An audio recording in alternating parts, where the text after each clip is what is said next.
Сәлем достар, Ассалема арнасына қош келдіңіздер. Сіздермен бірге мен Ақжарқын. Бүгінгі видеоблогымызда кешкі асқа спагеттидің жеңіл жасалу жолын түсірдік. Видеоны аяғына дейін көріңіздер. Және каналға тіркелмеген болсаңыз тіркеліп, міндетті түрде лайк басып, және өз пікірлеріңізді қалдырыңыздар. Спагеттимізға ет қажет болады. 4 қызанақ алдым, бір пияз және 2-3 сарымсақ және жанду керек болады. Және бұрышымызды қосамыз. Бұрыш мына жерде 6 тал алдым, қызыл бұрыш, яғни.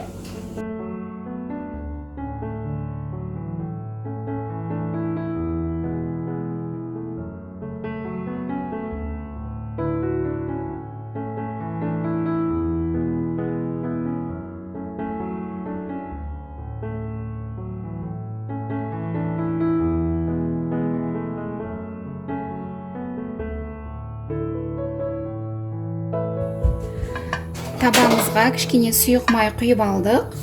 Және етімізді орташа осындай қылып турадық. Етті қуырамыз бірінші.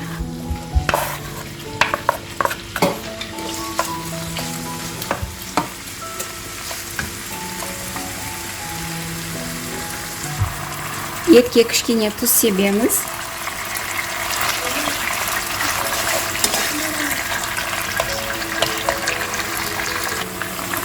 Ет қуырылып жатыр, пиязымызды қосамыз. Және сарымсақты.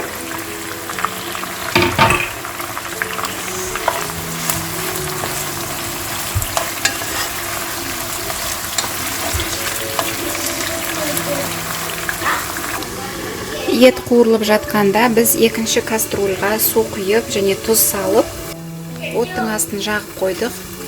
Яғни спагеттиді біз жеке пісіріп аламыз суға. Су қайнаған кезде біз маги бульон қосамыз, одан кейін барып спагеттиміз салып пісіреміз. Пияз сарғая бастағанда жандуды саламыз.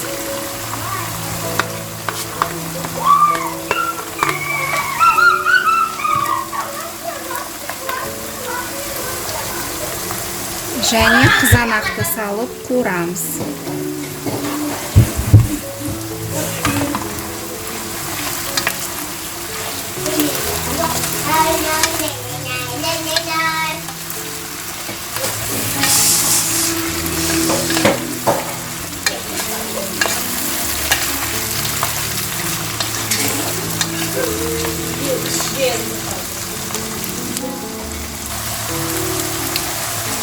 Қызыл бұрышты саламыз.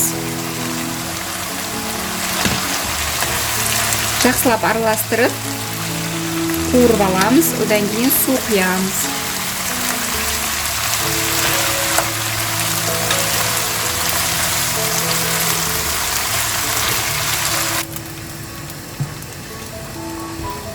Суымыз қайнады. Маги бульон саламыз.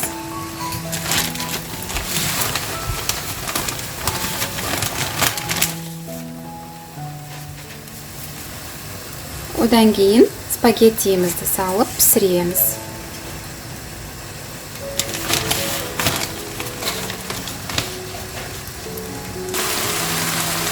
Жақсылап қуырып алдық. Енді кішкене су құямыз.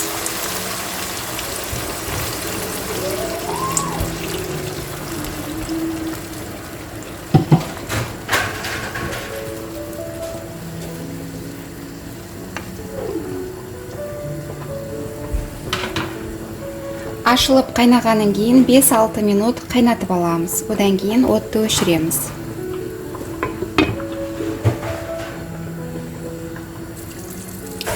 Қайнай бастады. Осы кезде тұзын көріп аласыздар.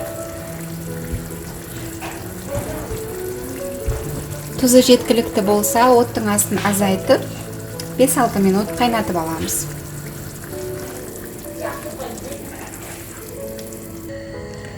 Спагеттиімізді қайнап жатыр. Егер бульонды ұнатпасаңыздар, қоспай қойсаңыздар болады.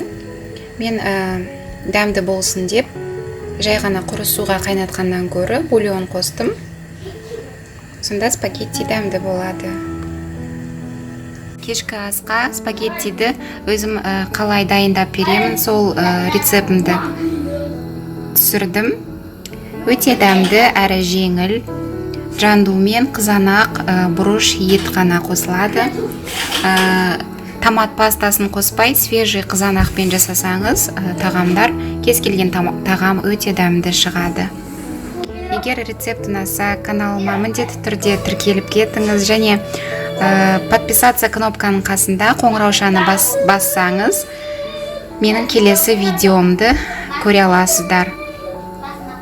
Лайк басып пікір қалдырыңыздар.